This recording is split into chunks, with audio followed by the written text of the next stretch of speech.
నమస్తే, welcome to our channel. Jaganmohan Reddy అదానీతో నాకు ఎలాంటి సంబంధం లేదు, మీకు మీరే పుంకాలుగా ఆంధ్రజ్యోతి ఈనాడులో నా గురించి తప్పుడుగా రాస్తున్నారని చెప్పి ఆయన ఫైర్ అయ్యారు. ఇదే విషయం చర్చించడానికి మనతో ఏపీ కాంగ్రెస్ పార్టీ అధికార ప్రతినిధి కాసరగడ్డ నాగార్జున గారు ఉన్నారు. ఆయన అడిగి మరిన్ని విషయాలు డిస్కస్ చేద్దాం. నమస్తే. నమస్తే అండి. నాగార్జున గారు చెప్పండి, జగన్మోహన్ రెడ్డి అదానీతో నాకు ఎలాంటి సంబంధం లేదు, ఊరక గుడ్డగాల్చి మీదేస్తున్నారు అన్నట్టుగా వాళ్ళిద్దరి మధ్య ఉన్నటువంటి వ్యాపార సంబంధమైనటువంటి వ్యక్తిగా ఒక రాష్ట్ర ముఖ్యమంత్రిగా మేము మాట్లాడుకున్నాం తప్పితే లోపాయికారి ఒప్పందం మా దగ్గర ఏమీ లేదని చెప్పి ఆయన ఫైర్ అవుతున్నారు. దీనికి సంబంధించి మీరేమంటారు? అంటే జగన్మోహన్ రెడ్డి గారు ఏ రోజు ఒప్పుకోలేదు సార్. ఒక్క అదానీ ఇష్యూ ఒకటే కాదు, వాళ్ళ బాబాయ్ హత్య కేసు ఏ రోజు ఒప్పుకున్నాడా? ఏ రోజు ఒప్పుకోలా. ఆయన చేసిన అవినీతి కేసులో ఏ రోజన్నా ఏదన్నా సంథింగ్ ఏమైనా జరిగిందని చెప్పి అపోజిషన్ కాంగ్రెస్ కానీ టీడీపీ కానీ ఏదో పార్టీ అతన్ని ఎలిగేషన్ చేసినప్పుడు ఇది నేను చేశాను చేయలేదు ఏ రోజు చెప్పాల. ప్రతి దానికి ఏం చెప్తున్నాడు అతను, నాకు సంబంధం లేదు, నేను అమాయకుని, తండ్రి లేని బిడ్డని, నాకు తల్లి కూడా వెళ్ళిపోయారు, చెల్లి వెళ్ళిపోయారు, సో నేను అమాయకుని, నాకేం తెలియదు, ప్రతిసారి ఇదే చెప్తున్నాడు. ఇతను ఏమంటున్నాడు, నేను అదానీని అఫీషియల్గా కలిసా అన్నాడు. FBI పోలీసులు ఏం చెప్పారు, 2 సార్లు అన్అఫీషియల్ గా కలిశారని విత్ డేట్స్ తో సహా మెన్షన్ చేసినప్పుడు, నిన్న కాక మొన్న నేను ప్రెస్ మీట్ పెట్టినప్పుడు చెప్పాలి కదా, నేను ఆ డేట్స్ తో కలవలేదు, అదాని మా ఇంటికి రాలేదు, నేను అతనితో మీట్ కాలేదు, ఎందుకు చెప్పలేకపోతున్నాడు? నిజంగా నా సీఎం హోదాలో అఫీషియల్ గా కలిస్తే ఆ 2 మీటింగ్లు ఎందుకు ఈయన గోప్యంగా దాచిపెట్టాడు? చెప్పాల్సిన అవసరం ఉంది కదా, నువ్వు సీఎం పొజిషన్ లో ఉన్నప్పుడే కలిసావు కదా, అంత భయం ఎందుకు పడుతున్నావు? సరే బయటకు చెప్పు, నేను పర్సనల్ గా కలిసాను, నా బిజినెస్ కోసం కలిసాను, ఇంకో ఏదో చెప్పాలి కదా, నువ్వు ఎందుకు చెప్పలేకపోతున్నావు? అసలు ఎందుకు దాచిపెట్టావు? ఎందుకు అంత భయపడేతా దాచిపెట్టావు? అది ఇంపార్టెంటే కదా మరి. అయితే తన సోదరి ఏపీసీసీ అధ్యక్షురాలు, మీ రాష్ట్ర అధినాయకురాలు షర్మిల గారిని వ్యక్తిత్వ హరణ చేసే విధంగా వర్ర రవీందర్ రెడ్డి అనే అతనితోటి నీచ పోస్టులు పెట్టించారు. పైగా అతన్ని వెనకేసుకొచ్చి చెల్లెల్ని దూషించి దుర్మార్గమైనటువంటి లాంగ్వేజ్తో మాట్లాడించి అదే వ్యక్తిని వెనకేసుకొచ్చి అతను మంచివాడు, భారత సిమెంట్ ఫ్యాక్టరీలో గతంలో వర్క్ చేశాడు, మంచి వ్యక్తి, అతని క్యారెక్టర్ గుడ్ సర్టిఫికేట్ ఇవ్వడాన్ని, గుడ్ కండక్ట్ సర్టిఫికేట్ ఇవ్వడాన్ని ఎలా చూడాలి? అదే సార్, ఇప్పుడు జనరల్గా మీరే నేనైనా తల్లిదండ్రులు కానీ తోడబుట్టిన వాళ్ళని కానీ ఎంత గౌరవిస్తాం, ఎంత ప్రేమ చూసుకుంటాం. అలాంటి జనాలు, అట్లాంటి అట్మాస్ఫియర్లో మనం ఉన్నాం. అలాంటిది మీరు మీ దగ్గర పనిచేసిన అతను మీకు పోస్టులు పెడితే మీకు తెలియదంటే ఎలా? ఒకటి, మీరు తెలియదని ఇంత బుకాయించిన తర్వాత ఏపీ ప్రభుత్వం కానీ మేము కానీ ఆధారాలు బయట పెట్టినప్పుడు తెలిసిన తర్వాత నేను చేయాలి? అట్లీస్ట్ నువ్వు దాన్ని ఖండించాలి కదా, ఖండించి అతను ఉద్యోగంలో తీసి పడేయాలి కదా. దానికి ఆయనకి ఎటువంటి లాయర్ సపోర్ట్ లేకుండా ఆయన పార్టీ నుంచి సస్పెండ్ చేసి, ఏబ్బాయి నువ్వు నా చెల్లి మీద నువ్వు గౌరవప్రదంగా మాట్లాడు, విమర్శించి తప్పలేదు విధానాల పట్ల, అలాంటి నువ్వు ఎలా తిడతావు, ఇలాంటి నీచమైన పోస్ట్ ఎలా పెడతావు, నా తల్లి మీద నువ్వు పోస్ట్ ఎలా పెడతావు అని చెప్పి అట్లీస్ట్ అతను పార్టీని సస్పెండ్ చేయాలి కదా. సస్పెండ్ చేయకపోను అతన్ని వెనకేసుకొచ్చి అతనికి లాయర్ సపోర్ట్ చేస్తా, అతని ఆర్థిక సపోర్ట్ చేస్తామంటే జగన్మోహన్ రెడ్డి ఎంత దుర్మార్గుడు ఒక్కసారి మీరు ఆలోచించాలి. కరెక్ట్ అండి మీరు చెప్పింది. మన భారతదేశం మహిళల్ని ఎంతగానో గౌరవించేటువంటి సంస్కృతి మంది. సొంత తోడబుట్టిన చెల్లికి అన్న తప్పితే రక్షణ కవచంలో ఎవరున్నారు? ఆ రోజు ఇంకోటి సార్, ఆ రోజు అరెస్ట్ చేసి జైల్లో ఉన్నాడు. ఆ పార్టీ బతికిద్దా లేదన్న డైనమాలో ఉన్నప్పుడు ఎవరు పాదయాత్ర చేశారు? భారతమ్మ పాదయాత్ర చేసిందా? సజ్జల భార్గవ్ పాదయాత్ర చేశారు, లేదా ఇంకో పెద్ద సజ్జల భార్గవ్ పాదయాత్ర చేశారు, లేదంటే విజయసాయి రెడ్డి పాదయాత్ర చేశారు? ఎవరు పాదయాత్ర చేశారు?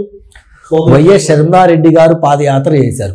పాదయాత్ర చేసి నీ పార్టీని నిలబెట్టించి 2014 నీకు అపోజిషన్ రావడానికి ఎంతో కష్టపడిన తల్లి, 2019 నిన్ను అధికారం కూర్చోబెట్టిన నీ సొంత చెల్లిని నువ్వు ఇంత దరిద్రంగా తిట్టిస్తా పోస్టులు పెడతావు, నువ్వు ఎంత దుర్మార్గుడివి. అసలు నీకు మానవ సంబంధాలు కానీ తల్లిదండ్రుల ఈ కుటుంబ ఫ్యామిలీ అన్న లవ్ అండ్ ఎఫెక్షన్ నీకు ఉందా? డబ్బు డబ్బు డబ్బు డబ్బు మదంతో ఇతను ఉన్నాడు తప్పించి ప్రజలకు సేవ చేద్దాము లేదా ప్రజలను ఇంకోటికి వచ్చేద్దాము అన్న ఉద్దేశం లేదు సార్. ఎస్, మీరు అన్నట్టు నాగార్జున గారు, షర్మిల గారు కూడా ఆ మాట చెప్పారు, తన వ్యామోహం మా అన్నయ్యకి ఎక్కువ అని చెప్పి మాట్లాడుతూనే ఇంకో విషయం ఏంటంటే, సరే చెల్లిని ఈ విధంగా దారుణంగా చేశారు, మానసికంగా వ్యక్తిత్వ హననానికి పాల్పడ్డారు, తల్లిని కూడా విడిచిపెట్టకుండా అసలు షర్మిల నా తల్లికి పుట్టి ఉండొచ్చు కానీ నా తండ్రికి పుట్టలేదు అని తల్లి క్యారెక్టర్ని కూడా విజయం ఎవరు? సొంత తల్లే కదా.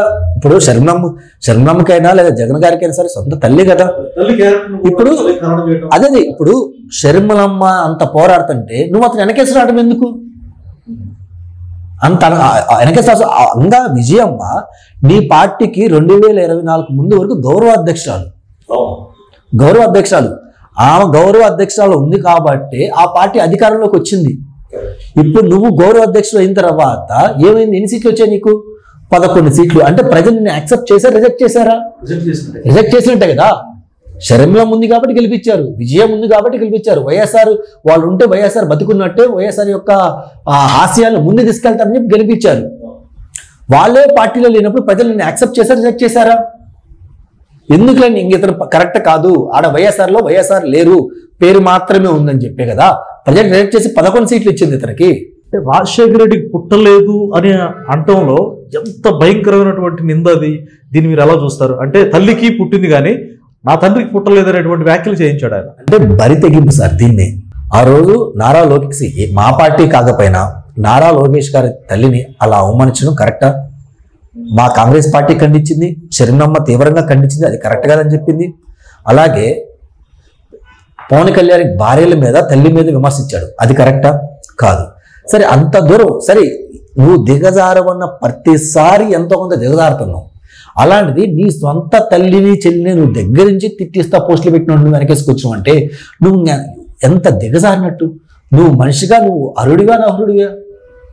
అంతేగా ప్రజలు తనకి 11 సీట్లు ఇచ్చి 11 మందికి కూర్చోబెట్టారు. ఇంకా అయితే ఇది చాలా ఇంపార్టెంట్ అండి. పసుపు అనేది అందరూ పచ్చగా ఉండాలని శుభసూచకంగా పసుపును వాడతారు. తన కుమారుడు ఎంగేజ్మెంట్ కోసం, మ్యారేజ్ కోసం ఆ కార్డు ఇవ్వడానికి చంద్రబాబు నాయుడు గారిని కలిసి కార్డు సబ్మిట్ చేశారు. ఆ సమయంలో పసుపు కలర్ చీర కట్టుకున్నారు షర్మిల గారు, మీ పార్టీ అధ్యక్షురాలు ఏపీ.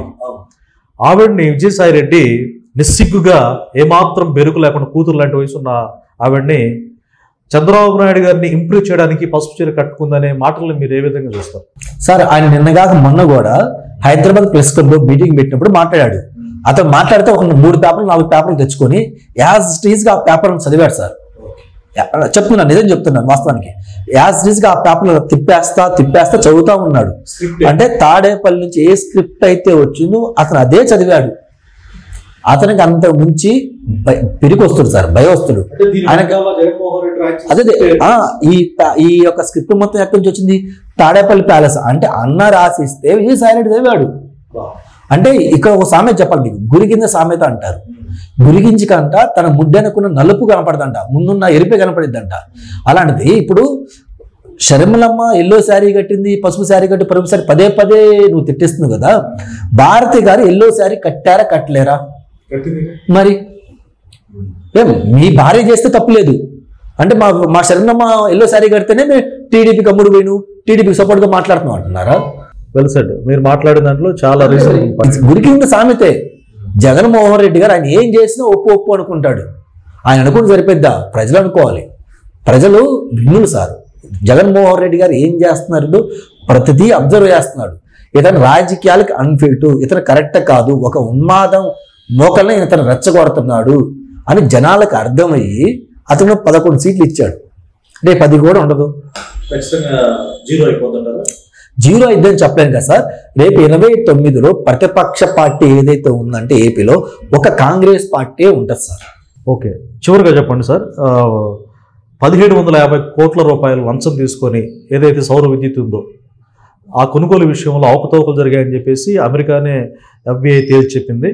దీనికి సంబంధించి బుకాయిస్తున్న జగన్మోహన్ రెడ్డి ఈ 1750 కోట్లు మాత్రమే తీసుకున్నారా? ఇంకా మతలబ్ ఏమైనా జరిగి లోపాయకర ఒప్పందంతో ఇంకేమన్నా కొన్ని విషయాల్లో లంచం ఎక్కువ తీసుకున్నాడని మీరు దీనికి ఏం చెప్తారు? అది ఇన్వెస్టిగేషన్ చేయాలి సార్. FBI వాళ్ళ ఇన్వెస్టిగేషన్ లో తెలియదంటే దాదాపు 2000 కోట్ల పైన దాంట్లో 750 crores ఏపీ అఫీషియల్స్ మాత్రమే ఇచ్చారని చెప్పి వాళ్ళు క్లారిటీగా క్లియర్గా లైక్ చార్జ్ షీట్ దాంట్లో మెన్షన్ చేశారు. అంటే గవర్నమెంట్ ఆఫ్ ఆంధ్రప్రదేశ్ అఫీషియల్ అంటే ఆ రోజులు ఎవరు ఉంటారు? జగన్మోహన్ రెడ్డి గారికి తెలియకుండా ఇంత బాగోతం తెలిసిద్దా? నిససిగ్గుగా ఆయన బయటకు వచ్చి నా పేరు పెట్టలేదు అంటే ఆయన ఫస్ట్ క్లాస్ స్టూడెంట్ కదా, బహుశా చదవడం రాకపోవచ్చు ఆయనకి. గవర్నమెంట్ ఆఫ్ అఫీషియల్స్ ఆంధ్రప్రదేశ్ అని మెన్షన్ చేశారంటే ఫస్ట్ ఎవరు వస్తారు? జగన్మోహన్ రెడ్డి గారు కదా ఏదో గ్రామ స్థాయిలోనో మండల స్థాయిలోనో ఇంకో లెవెల్లో జరిగితే ముఖ్యమంత్రి గారు తెలియదు అనుకోవచ్చు. అర్ధరాత్రి వాళ్ళ మినిస్టర్కి పంపించి సైన్ పెట్టామంటే ఆయన లేదు, క్యాబినెట్ పంపించమన్నాడు. చీఫ్ ఆఫ్ ది స్టేట్ కదా, క్యాబినెట్ లో నువ్వు అప్రూవల్ చేసావంటే నీకు తెలియకుండా దీని మీద ఎంత తతంగం జరిగి ఎంత డబ్బులు చేతులు మారాయా, ఎంత డబ్బులు మారి ఉంటాయి. పోర్టులు ఏదైతే ఉన్నాయో ఆ 900 600 ఇచ్చేశారు, అది యాక్చువల్గా 6,000 9,000 కోట్ల పోర్టుల వాల్యూ. అంటే ఇలా అతను అవినీతి మీద ఎంత సంపాదించారని 1 by 1 బయటపడుతుంది. అందులో ఒకటైతే ఈ యొక్క scam, power scam. Right. Thank you Nagarjuna గారు. నమస్తే.